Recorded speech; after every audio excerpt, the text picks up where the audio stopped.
क्या आपने कभी सोचा है कि अगर किसी सभ्यता को पूरी आकाशगंगा में फैलना हो तो उसे ऊर्जा कहां से मिलेगी? एक ग्रह की ऊर्जा तो बहुत जल्दी खत्म हो जाएगी। यही सवाल वैज्ञानिकों को एक विचार तक ले गया, जिसे कहा जाता है डायसन स्वॉर्म। अब आसान भाषा में समझते हैं। डायसन स्वॉर्म कोई एक मशीन नहीं है। ये हजारों या लाखों सोलर कलेक्टर्स का एक झुंड होता है जो किसी तारे के चारों ओर अलग-अलग ऑर्बिट में घूमते हैं और उसकी ऊर्जा लगातार इकट्ठा करते हैं। अक्सर लोग इसे डायसन स्फीयर समझ लेते हैं, लेकिन दोनों में फर्क है। डायसन स्फीयर एक ठोस खोल होता है जो पूरे तारे को घेर ले, और ऐसा बनाना लगभग नामुमकिन माना जाता है। जबकि डायसन स्वॉर्म ज्यादा रियलिस्टिक है, क्योंकि इसमें अलग-अलग सैटेलाइट्स होते हैं जो धीरे-धीरे तारे के चारों ओर लगाए जा सकते हैं।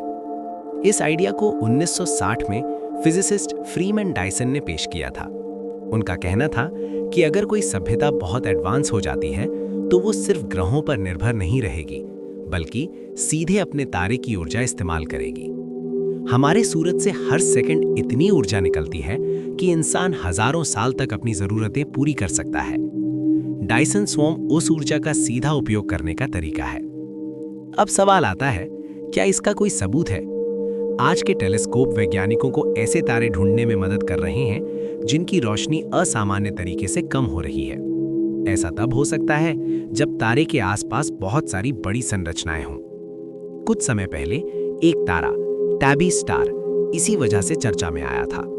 हालांकि बाद में इसके प्राकृतिक कारण भी सामने आए, लेकिन इसने डायसन स्वॉर्म की खोज को तेज कर दिया।